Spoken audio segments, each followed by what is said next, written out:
Di depan Kaisang, Rizal Ramli kelihatan bodoh, ditulis oleh Alifur Rahman di siwar.com. Hari ini ada anak kecil, anak bawang, ya kan, beli investasi ratusan miliar. Duit dari mana?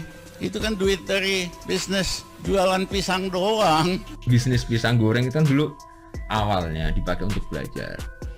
Kan di situ kan bukan berarti cuma bisnis pisang goreng doang, kan saya juga punya yang lain. Ada saham rakyat ya, walaupun kelihatannya ya bisnis ecek-ecek, tapi setidaknya saya happy gitu. Yang terkena pandemi, terkena dampak pandemi dan PPKM, sehingga ekonomi mereka belum sepenuhnya pulih. Nah, di tengah krisis ekonomi seperti ini, tiba-tiba mereka dengar berita anak presiden beli saham sampai 92 miliar rupiah.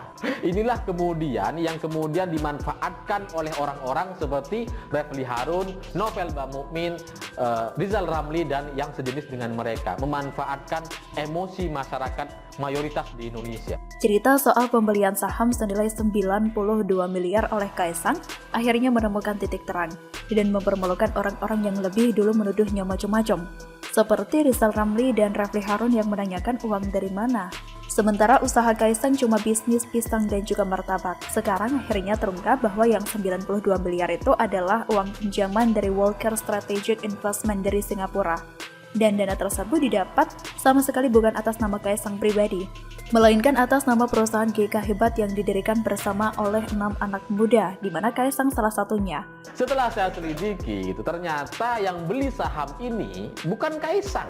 Yang beli saham ini adalah PT GK Hebat, dan Kaisang menjadi salah satu pendirinya di sana, tapi bukan satu-satunya.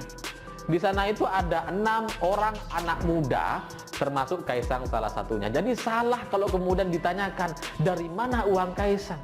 Mereka ini memang anak-anak muda yang berasal dari kalangan anak-anak orang kaya dan profesional di bidang bisnis, sehingga otomatis mereka mendapatkan dukungan pengetahuan dan jaringan yang baik. Jadi kalau Rizal Ramli, Refli Harun, dan lain-lain bertanya dari mana uang Kaisang, jelas itu adalah pertanyaan yang salah, karena ini bukan cuma soal Kaisang. Mestinya 5 orang yang lain juga ditanya dong, jangan hanya sama Kaisang. Ya, tapi mungkin karena mereka sudah terlanjur bernafsu untuk menyerang keluarga presiden, jadinya proses berpikirnya agak macet ya, atau mendadak otaknya nggak berfungsi. Saya nggak heran kalau orang seperti Mardigu atau Novel Bamukmin berkomentar negatif dan bahkan meminta KPK untuk segera menindak. Memang level mereka itu rendah sekali. Tapi kalau Rizal Ramli dan Refli Harun kan profesor, bahkan mantan menteri pula.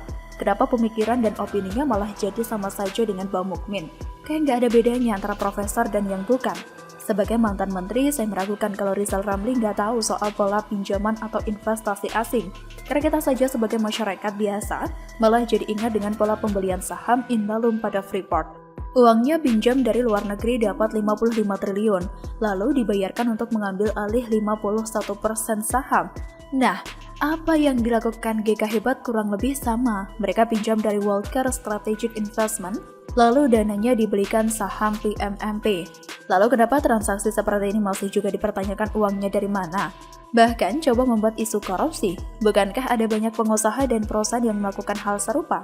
Selain itu, saya pikir tidak masalah, asal kalau Kaisang disama-samakan dengan anak-anak Soeharto. Karena anak Soeharto itu bisnis monopoli dan dananya dari APBN, dan bertahun-tahun gak bayar. Itulah yang sekarang terjadi pada penagihan BLBI. Sementara yang terjadi antara GK Hebat dan PMNP adalah murni transaksi sesama perusahaan swasta. Pendanaannya pun bukan dari bank pemerintah atau APBN, melainkan dari investasi asing. Selain itu, perusahaan ini bukan perusahaan yang dibangun atas dasar monopoli yang diberi karpet merah pemerintah. Jadi, dari pendanaan sampai sektor usahanya, semua tidak melibatkan pemerintah.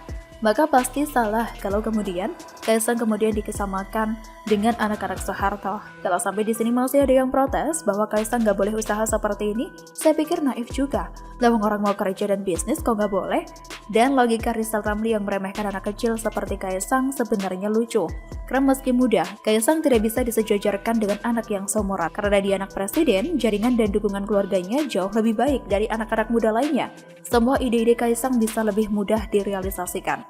Sementara anak-anak muda seusianya, gak semua dapat dukungan dan juga akses. Selain itu, ungkapan bahwa Kaisang hanya jualan martabak dan juga pisang itu juga kurang pas kalau tujuannya untuk merendahkan dan menganggap gak akan punya uang.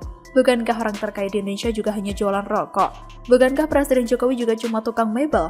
Bukankah tukang jamu di Indonesia juga ada yang memiliki aset puluhan triliun? Jadi saya melihat komentar-komentar dari Rizal Ramli tersebut sangat menyedihkan. Nalarnya tidak jalan, tuduhannya terlalu prematur. Tapi, kalau ingat bagaimana Rizal Ramli membela Ratna Sarumpait yang dulu pura-pura dipukuli, saya merasa semua ini jadi masuk akal dan biasa saja. Dan nampaknya itulah salah satu kesalahan Jokowi, salah memilih menteri. Begitulah kura-kura. Ya tapi saya paham gitu ya, karena dari sisi Kaisang dia merasa dia nggak perlu menjelaskan ini, karena ini transaksi bisnis yang biasa aja dan semua orang melakukan ini. Itu sama seperti istri kita hamil, kan nggak perlu kita jelasin kenapa dia hamil gitu ya.